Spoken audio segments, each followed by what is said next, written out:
সম্মানিত ভিউয়ার্স, আসসালামু আলাইকুম।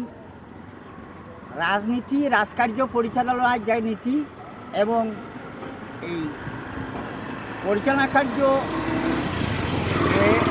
ব্যক্তিরা করে তারা রাজনীতিবিদ নিজের কর্মদক্ষতা, দলের কর্মদক্ষতা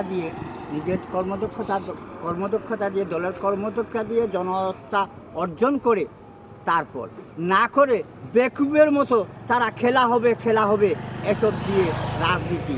আচ্ছা, খেলতে যদি চাইলে পালিয়ে গেলে কেন? এ প্রসঙ্গে একটি ছড়াটির নাম হচ্ছে ভীরু কাপুরুষ। ছড়াটির নাম হচ্ছে ভীরু কাপুরুষ।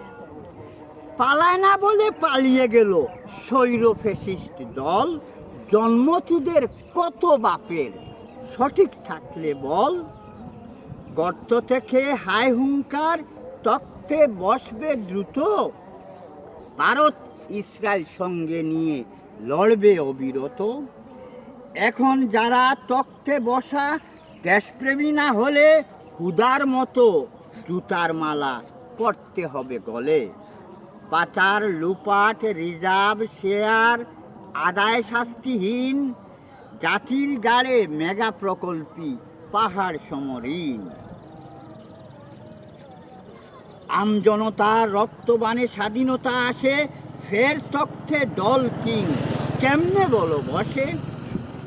আমজনতার রক্তবানে স্বাধীনতা আসে, ফের তক্তে দল কিংরা কেমনে বলো বসে। মির্জাফর, ক্লাইভ, গসেটি মিরন, জগৎ শেঠরা মিলে, মির্জাফর, ক্লাইভ, ঘসেটি মিরন, জগৎ শেঠরা মিলে আর কত লুটবে গদি, ভাসিয়ে রক্ত ডোলে। সমান্ত বিয়ার, আমি আবৃত্তিকারক নয়, হয়তো দুই চারটা গান কবিতা লিখি। আমার এই ছড়ার সমালোচনা কমেন্টসের মাধ্যমে আশা করছি আপনাদের কাছ থেকে, যাতে আমি পরবর্তীতে ভুল থাকলে আপনাদের কমেন্টসের মধ্যে সংশোধিত হয়ে আপনাদের উদ্দেশ্যে ভালোভাবে কিছু উপস্থাপন করতে পারবো। ধন্যবাদ সবাইকে। আসসালামু আলাইকুম।